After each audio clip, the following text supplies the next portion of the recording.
Seja bem-vindo, seja bem-vinda à Rosa dos Véus, esse canal que eu vou ajudar vocês a sair dos véus da ilusão. No vídeo passado eu falei para vocês a respeito das crianças índigo, então nesse vídeo a gente vai continuar sobre esse mesmo tema e a gente vai avançar um pouquinho, vamos falar sobre as crianças cristais. Elas são um pouquinho diferentes, aliás, bem diferente das crianças índigo, e elas vieram com outra missão, com outro propósito, e elas têm um funcionamento totalmente diferente das crianças índigo. Elas começaram a encarnar no planeta Terra por volta de 1987, depois da convergência harmônica, até os anos 2000 por aí. E no planeta Terra existem por volta de 100 milhões de crianças cristal. Então é até um número considerável, assim, né? Não é muito grande, mas tem. Você pode encontrar com uma certa facilidade por aí. Eu tenho propriedade para falar sobre crianças cristais porque eu demorei para entender que eu era uma. Mas depois que eu entendi, ficou muito mais simples para mim, para eu conseguir me entender no planeta, conseguir sobreviver, entre aspas, prosperar, porque quando você, enquanto criança cristal, entende como você é, como você funciona, fica muito mais fácil você procurar ajuda, você se ajudar e conseguir viver no planeta de uma forma feliz, de uma forma alegre e prosperar e encontrar a abundância de todas as formas possíveis. Mas para isso você precisa saber se você realmente é uma criança cristal e conseguir viver através disso, né? A principal missão de uma criança cristal é abrir o campo. Então ela abre o campo com uma profundidade, com uma empatia muito grande, e ela tem um certo poder, igual o cristal, de absorver as energias do ambiente, transmutar a energia desse ambiente e transformar a energia desse ambiente. Muitas pessoas falam isso para mim e para outras pessoas cristal que eu conheço, que essas pessoas, quando está perto de uma pessoa cristal, sentem paz, sentem tranquilidade. Ah, você me traz uma paz. Nossa, quantas vezes já ouvi isso? Enquanto eu estava lá, toda destruída. Mas isso é normal de uma pessoa cristal. O desafio de uma criança cristal é não absorver demais e ficar com muita empatia sobre a dor do outro e ficar mal junto, entende? Esse eu acho que é o principal desafio de um cristal, conseguir ver a dor do outro, ter empatia, mas não entrar no buraco junto, e sim simplesmente transmutar aquela dor de uma forma que você transforma o ambiente que você tá, transforma a energia do lugar lá, da pessoa, que a pessoa sai melhor, mas você não fica mal por causa disso. Eu acho que esse seria o principal desafio de um cristal, assim, de uma pessoa cristal. Conta aí pra mim se você se sente assim, se você conhece alguém assim, e manda esse vídeo pra alguém também que você pode achar que vai ajudar esse vídeo, tá? Vamos falar um pouquinho sobre essas crianças cristais, né? Desde criança eu percebia que eu sentia demais, que eu via demais e que eu absorvia tudo ao meu redor. Eu sentia as dores das pessoas, eu sentia o silêncio, eu sentia as palavras não ditas, eu sentia a tensão no ambiente e eu pegava tudo pra mim, sem ser de propósito. Eu guardava tudo em mim, absorvia tudo para ver se eu conseguia melhorar aquele ambiente, aquela situação de alguma forma. Era uma coisa totalmente que ninguém me ensinou, era meu, eu era assim. Também eu sentia muita vontade de ficar sozinha, mas também não queria me sentir só. Mas eu sentia que eu precisava ficar lá quietinha, eu era muito quieta também, e acho que esse é um padrão bem grande também dos cristais.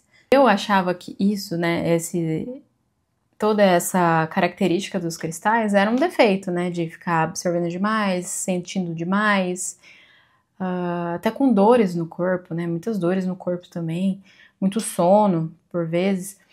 Mas depois de muito estudar, de muito autoconhecimento, eu percebi que isso é um dom, é uma missão, é que eu simplesmente...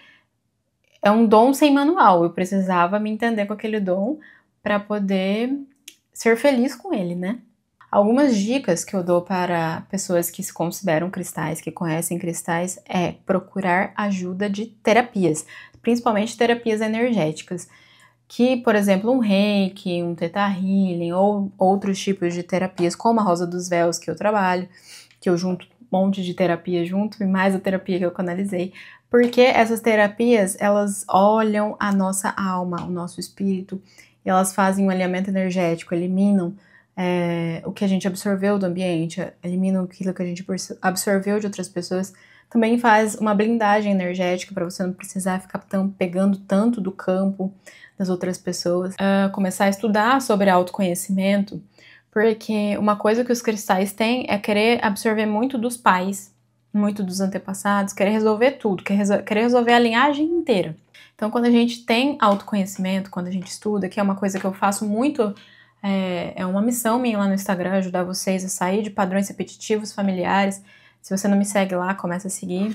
Tá aqui embaixo o nome do meu Instagram, Milene Eu Sou.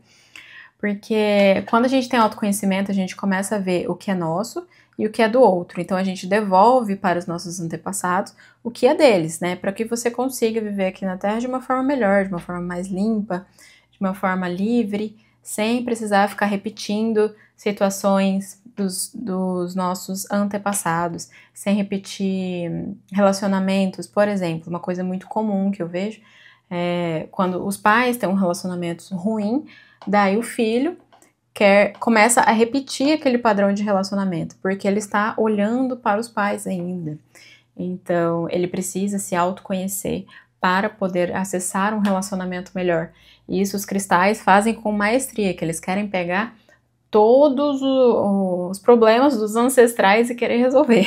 O cristal também faz com maestria de conseguir estudar isso ao ponto de querer se libertar disso. Então, a maior dica que eu dou é autoconhecimento absoluto para os cristais conseguirem sair desses padrões de repetição e sofrimento. Saber que você é assim, que você é um cristal, você começa a respeitar a tua própria necessidade de se isolar, de ficar quietinho, de tomar um banho de erva, de tomar um chazinho, de ter um momento no sol.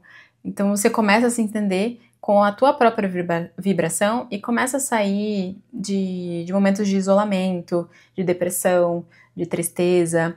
Eu já passei por momentos de depressão, de tristeza, porque eu realmente não sabia lidar com o meu próprio dom, com a minha própria missão, de parar de absorver o campo. E daí, quando eu comecei a me entender com isso, comecei a não ter mais esses momentos, sabe?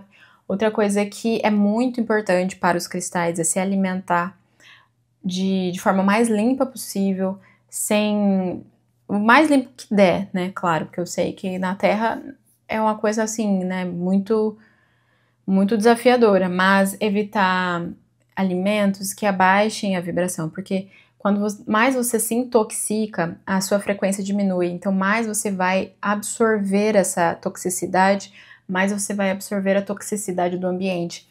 Eu demorei muito para entender que no meu próprio corpo eu absorvo mais toxinas dos alimentos do que outras pessoas, justamente por esse padrão do cristal de absorver mais toxinas ambientais, não só psíquicas, energéticas, mas também alimentares. Então é uma coisa que acaba sendo uma coisa que tem que prestar bastante atenção também, tá? Outra coisa que o cristal é importante fazer é fortalecer a conexão com Deus. Acho que esse é a principal dica que eu tenho para passar, porque assim você consegue realmente ter um elo muito forte com a tua fé e parar de sofrer, assim, parar de entrar em padrões negativos. A fé, ela é o maior combustível para uma pessoa ter para aumentar a própria vibração. No próximo vídeo nós vamos falar sobre as crianças arco-íris, tá bom? Eu espero você e espero que vocês tenham gostado desse vídeo. Se gostou, compartilha e manda para seus amigos. Tchau!